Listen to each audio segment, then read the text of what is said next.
माँ बाप के बगैर रहना बिल्कुल भी आसान नहीं हुआ करता। ऊपर वाला ना करे कि आप लोग को अपने माँ बाप के बगैर कभी रहना पड़े। आज 24 दिसंबर है, रात के 3 बजे का टाइम है। शदीद सर्दी हो रही है और आज भी मुझे अपनी माँ उतनी ही शिद्दत से याद आ रही है जैसे कि वह मुझसे दूर हुई नहीं थी। मेरा नाम प्रिया है और मुझे याद है 2016 में जब मैं सिर्फ 13 साल की थी, उस वक्त मेरी माँ का देहांत हो गया था। हमारी जिंदगी बड़ी अच्छी गुजर रही थी।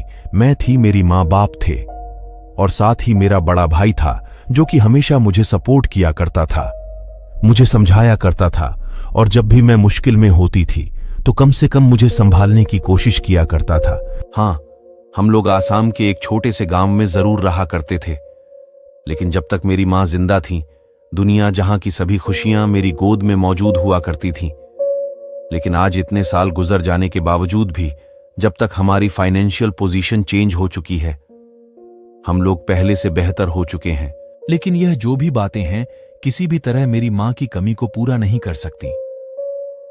खैर, जब मेरी माँ का देहांत हुआ था तो मेरी माँ के देहांत के बाद हमारी एक बहुत पुरानी आया थी जिन्हें हम पार्वती देवी के नाम से पुकारा करते थे। वो सालों से हमारे घर में काम करती चली आई थी और मुझे अच्छी तरह याद है जब मेरी माँ मुझे छोड़ के गई थी तो उस वक्त भी पार्वती देवी ने न सिर्फ हम सबको संभाला था बल्कि हमारा सहारा बनने की पूरी कोशिश की थी। लेकिन कभी कभी कुछ ऐसा हुआ करता है जिसके बारे में सोच के ही आपको रोना आ जाता है।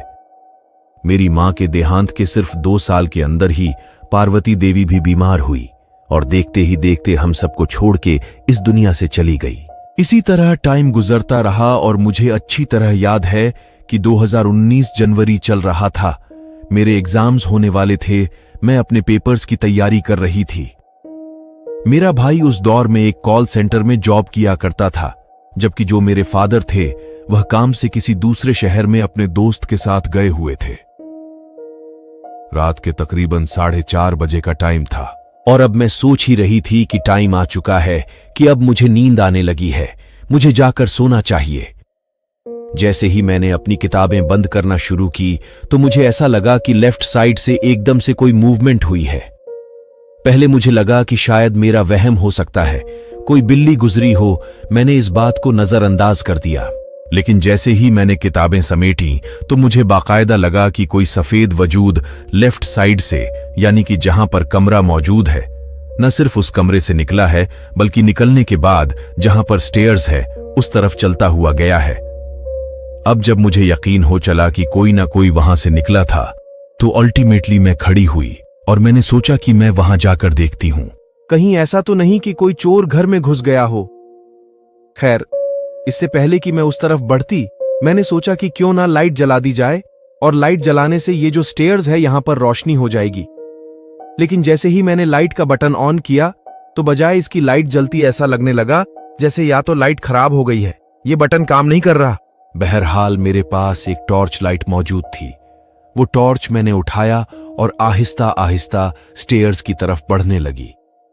जैसे जैसे मैं स्टेयर्स की तरफ बढ़ रही थी तो मुझे यकीन होता जा रहा था कि स्टेयर्स के नीचे की तरफ कोई बैठा हुआ है और वहां बैठकर या तो कोई मंत्र पढ़ रहा है या फिर जैसे हमिंग की आवाज हुआ करती वैसे आवाज निकाल रहा है। मेरा गुमान यही था कि यकीनन कोई चोर होगा और अगर चोर होगा तो अपने तौर पर मैं उससे निपटने की कोशिश करूंगी।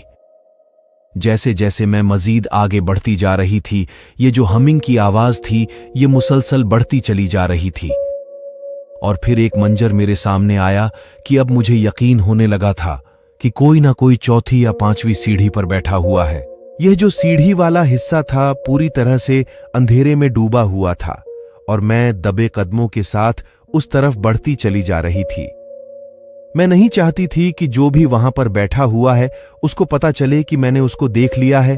जैसे ही मैं स्टेयर्स के बिल्कुल सामने पहुंची और जीने से जब मैंने स्टेयर्स की तरफ झांकना शुरू किया तो मुझे यकीन हो चला कि कोई चौथी या 5वीं सीढ़ी पर बैठा हुआ है और जो भी वहां पर बैठा हुआ है उसने सफेद कलर का लिबास पहन रखा है।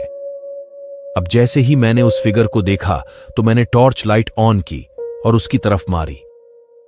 जैसे ही मैंने टॉर्च लाइट ऑन की और रोशनी नीचे की तरफ पड़ी तो सबसे पहले जो टॉर्च थी वो सर के ऊपर पड़ी और मैंने देखा कि वह जो औरत है उसके सफेद बाल हैं और उन बालों के बीच यानी उसकी मांग में सिंदूर मौजूद है। अभी जबकि मैं उसके बालों पर गौर कर रही थी कि एकदम से उसने अपना मुंह मेरी तरफ किया, और जब मैंने उसके मुंह की तरफ देखा तो यह देख के मेरे होश उड़ गए कि मेरे सामने स्टेयर्स के ऊपर पार्वती देवी बैठी हुई थी। उनकी मांग में न सिर्फ संदूर मौजूद था, उनके माथे पर एक बिंदिया लगी हुई थी और उनकी जो आंखें थीं वो पूरी तरह से सफेद थीं। इसके साथ साथ उनके हाथ में एक मटका नुमा चीज मौजूद थी और ऐसा लग रहा था जैसे वह मिट्टी का कोई छोटा सा मटका है। अब जैसे ही मैंने पार्वती देवी को देखा तो कुछ सेकंड के लिए ऐसा लगा जैसे वो इस दुनिया में मौजूद और वह हमें छोड़ के कभी गई ही नहीं थी। मेरे दिमाग ने पूरी तरह से मेरा साथ देना छोड़ दिया था और मेरी समझ में नहीं आ रहा था कि जो कुछ मेरे सामने मौजूद है क्या यह सपना है या फिर कोई अफसाना है। बहरहाल इसी दौरानी में जब वह मेरी तरफ मुंह करके यानी ऊपर की तरफ मुंह करके मुझे देख रही थी तो एकदम से उन्होंने अपना मुंह खोलना शुरू किया।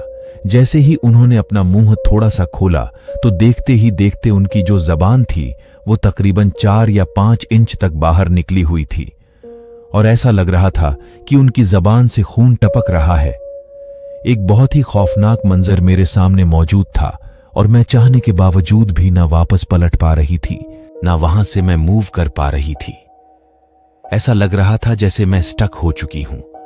अब जबकि मैं उनको देख ही रही थी तो देखते ही देखते वह न सिर्फ खड़ी हुई बल्कि आहिस्ता आहिस्ता करके उन्होंने स्टेयर्स के जरिए ऊपर की तरफ चढ़ना शुरू किया। जैसे जैसे वह ऊपर की तरफ आ रही थी वैसे वैसे ऐसा लग रहा था कि मेरा आखिरी टाइम शुरू हो चुका है। मुझे ऐसा लग रहा था कि जो मेरी मौत है वह आहिस्ता आहिस्ता मेरी तरफ बढ़ती चली आ रही है। जैसे ही उन्होंने 2 या 3 स्टेयर्स क्रॉस की और वह मेरे बिल्कुल करीब पहुंची तो मैंने एक जोरदार चीख मारी और उसके बाद मुझे कुछ भी याद नहीं है। जब मेरी आंख खुली तो मेरे करीब में मेरे फादर खड़े हुए थे, मेरा भाई मौजूद था और इसके अलावा 1-2 डॉक्टर्स थे जो मेरे सामने मौजूद थे। मैं एक अस्पताल के अंदर मौजूद थी और डॉक्टरों का कहना था कि मैं तकरीबन 3 से 4 दिन तक मुकम्मल बेहोश रही हूं। खैर, जब मेरे सेंसेस बहाल हुए और तकरीबन 4 या 5 घंटे का टाइम गुजर चुका था तो जो भी घटना मेरे साथ घटी थी वह सारी का सारी न सिर्फ मैंने डॉक्टर को बताया बल्कि अपने फादर और भाई को भी सब कुछ बयान किया।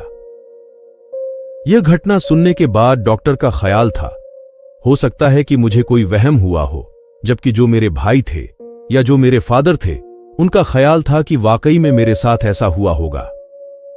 मेरे भाई का भी यही कहना था कि उसने 2-3 दफा पार्वती देवी को स्टेयर्स के पास न सिर्फ बैठे हुए देखा है बल्कि अक्सर उसको अपने कमरे में उनकी मौजूदगी का एहसास हुआ करता है। अब यह सारी घटना सुनने के बाद जब मैं अस्पताल से फ्री हुई तो तकरीबन 7 या 8 दिन गुजर चुके थे और उसके बाद भी मेरा किसी भी तरह उस घर में वापस जाने का दिल नहीं कर रहा था। लेकिन मेरे फादर ने जल्द से जल्द एक पंडित से कांटेक्ट किया और वह जो पंडित थे न सिर्फ हमारे घर में आए बल्कि हमारे घर में आने के बाद उन्होंने पूजा पाठ की। तकरीबन 1 महीने के बाद हमारे घर की जो सूरत हाल थी वह नॉर्मल हुई और शुक्र है कि उसके बाद से हमें पार्वती देवी कभी भी नजर नहीं आई। दोस्तों, यह थी मेरी जिंदगी में घटी एक सच्ची भूतिया घटना जो मैंने आप लोगों से शेयर की।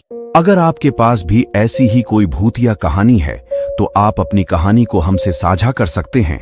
डिस्क्रिप्शन में दिए गए ईमेल आईडी पर आप अपनी कहानी को हमसे साझा कर सकते हैं। धन्यवाद।